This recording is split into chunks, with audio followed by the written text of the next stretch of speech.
Baik, kajian kita temanya apa? Kearifan memahami sunnah dan bid'ah. Kenapa judul ini saya kemukakan di mana-mana? Karena banyak orang tidak arif memahami sunnah dan bid'ah, sehingga kajian sunnah dan bid'ah tidak lagi membawa keberkahan, tapi membawa perpecahan. Nah, kita tidak mau itu. Kita maunya islah bainan nas, bainal mu'minin. Kita mau islah. Islah itu bukan berarti sama. Islah itu saya memandang orang itu dengan husnuzan, sehingga saya tidak memandang dia sebagai orang yang berbeda dengan saya. Cuma karena beda hal-hal yang sepele, kemudian tidak membuat dia, oh itu beda, itu syubhat, itu manhaj yang beda dengan aku. Nggak ada kalimat seperti itu. Suatu kali Zaid ibn Sabit yang sekarang jasanya kita pegang, apa itu? Al-Quran. Dalam hadis Sahih Bukhari dan Muslim, Abu Daud, Tirmizi dan imam-imam yang lain disebutkan bahwa Abu Bakar dan Umar radhiyallahu taala anhuma, ini pembeda ahlu sunnah dengan Syiah, membaca radhiyallahu terhadap sahabat-sahabat agung, yaitu Abu Bakar dan Umar. Mereka ini berdua datang kepada Zaid ibn Sabit. Apa yang mereka katakan? Wahai Zaid, engkau ulama muda, hafiz Quran, sekarang tahukah engkau para hufaz terbunuh lebih dari ratusan orang. Di riwayat itu disebutkan 70, di riwayat lain 700. Wallahu alam mana yang lebih kuat. Apa kata Abu Bakar dan Umar? Seandainya engkau mengumpulkan Quran, tentulah elok, tentulah baik. Apa kata beliau? Hal taf'alani ma lam yaf'al bihi Rasulullah sallallahu alaihi wasallam. Wahai tuan-tuan yang agung, wahai Abu Bakar dan Umar, apakah engkau melakukan apa yang Rasulullah tidak lakukan? Berarti di situ ada dua konsep, dua definisi mengenai bid'ah. Definisi Abu Bakar dan Umar dan definisi Zaid. Abu Bakar dan Umar radhiyallahu taala anhuma ketika memahami suatu kebaikan, maka itu dianggap bagian dari sunnah meskipun Nabi tidak buat. Namun Zaid ibn Sabit, kalau Nabi tidak buat, tidak lakukan, maka itu adalah bid'ah. Ada dua mazhab. Jadi dari dulu mazhab itu sudah ada. Maka antum yang memaksakan mazhab itu jadi satu, itu mustahil. Yang ada itu mazhab didialogkan, bukan dibenturkan. Coba lihat apa yang mereka lakukan. Lalu Abu Bakar dan Umar menjelaskan hujah-hujah mereka kepada Zaid ibn Sabit. Lalu berbolak-balik, jawab-jawab. Dan itu tidak sebentar, memakan waktu yang sangat panjang. Akhirnya Zaid mengatakan, fa'ara ma ra'aya. Aku kemudian IC. Ara itu terjemahan Inggrisnya IC. Aku faham apa yang mereka fahami berdua. Maka Zaid bin Sabit menerima, tapi beliau mengatakan, seandainya engkau merintahkan aku an anqula jabalan ila jabalin, memindahkan gunung ke gunung yang lain, tentu lebih mudah daripada memindahkan Al-Quran kepada satu tempat. Kenapa? Kalau gunung kelihatan nggak? Kalau Quran di mana? Di dada. Gimana ngumpulinnya? Namun Zaid bin Sabit ternyata terima. Kita baca kisah itu, ternyata kisah itu sebelumnya yang berdebat adalah Abu Bakar dan Umar. Ternyata Abu Bakar dan Umar pun beda faham. Zaid bin Sabit di awal satu faham dengan Abu Bakar. Yang Nabi tidak buat, hal taf'al ma lam yaf'alhu Rasulullah, apakah engkau buat sesuatu yang tidak buat oleh Rasulullah sallallahu alaihi wasallam? Maka itu bid'ah. Tapi Umar mengatakan, kalau kita tidak kumpulkan Quran, maka umat setelah kita, generasi setelah kita mau baca Quran apa?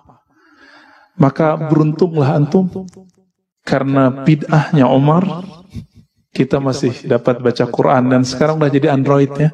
Ada di handphonenya nggak? Ada di smartphone. Itu adalah bid'ahnya Umar. Lalu mereka dialog. Dialog itu tidak ada di sana. Ente syubhat, Umar, nggak ada. Manhaj kita beda loh. Saya nggak mau dengerin. Kabur gitu, nggak ada. Nggak ada kalimat itu muncul. Tapi di situ bertanya, hal. Itu kan pertanyaan. Pertanyaan sopan. Hal taf'al ma lam yaf'alhu Rasulullah. Hei Umar, apakah engkau buat yang Nabi tidak buat? Sopan nggak tuh? Cuma nanya konfirmasi. Maksud kamu apa? Tapi enggak. Itu ente bid'ah, nggak bisa nggak itu. Ya. Kawan saya khutbah di satu tempat. Cuma sayangnya dia tidak tahu adab di tempat itu nggak boleh angkat tangan. Jangan angkat tangan kemana-mana. Berdirilah seseorang, angkat tangan lagi. Ente turun. Di sini khutbah ente nggak benar, nggak beradab ente. Mana yang nggak beradab? Yang negur di bawah atau yang di atas? Jadi yang negur lupa, dia negurnya nggak pakai adab.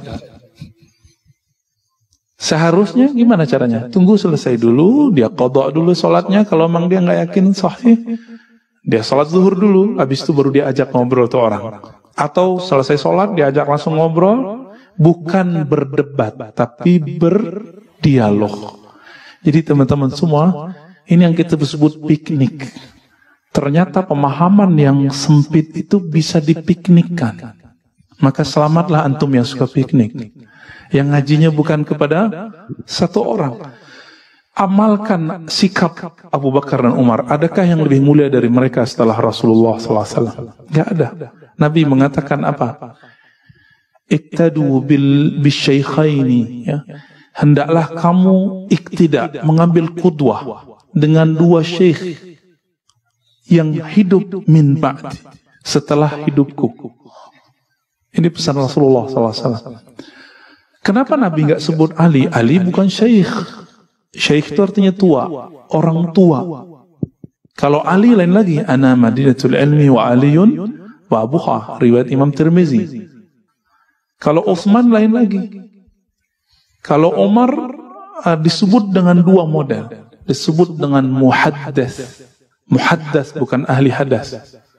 Muhaddas artinya mulham. Orang yang dapat ilham. Maka ketika Umar radhiyallahu taala anhu melihat orang di malam Ramadan, ada yang ruku, ada yang sujud, ada yang berdiri, ada yang lagi tidur-tiduran, ada yang senderan, ada yang baca Quran, beliau mengatakan, seandainya engkau hai Ubay memimpin mereka salat. Dipimpinlah salat berapa rakaat? 20 rakaat. Dan rakaat itu sampai sekarang masih bertahan di Madinatul Munawwarah dan Makkah Al-Mukarramah. Ya, Al-Madinah Al-Munawwarah dan Makkah itu masih 20 rakaat. Cuma di sini pengurusnya kan sayang sama jemaah. Takutnya kalau lebih dari 11 kabur atau pingsan. Baik. Apa kata Umar? Ni'matil bid'atu hazihi. Ketika melihat orang-orang ruku rapi semua, sujud rapi semua. Semuanya rapi. Apa kata beliau? Ni'matil bid'atu hazihi. Senikmat-nikmat bid'ah itu ini. Anaknya Abdullah bin Umar. Anaknya siapa? Umar. Beliau itu melazimkan, mengkontinyukan salat duha. Nabi tidak pernah mendawamkan salat duha. Lalu ditanya oleh seorang muridnya, apakah engkau buat yang Nabi tidak buat? Nah, kira-kira sama begitu. Apa jawaban beliau? Ni'matil bid'atu hazihi. Senikmat-nikmat bid'ah itu ini. Dan ini semua riwayatnya sahih. Maksud kalimat-kalimat ini apa? Jadi teman-teman semua, ketika kita berbeda faham, maka bertanyalah, bukan menghindar. Maka konfirmasilah, bukan menuduh syubhat. Itu maknanya. Karena inti dari agama kita bukan mengenal sunnah bid'ah, tapi inti dari agama kita adalah al-akhlaq al-karimah yang disebut dalam hadis husnul khuluq.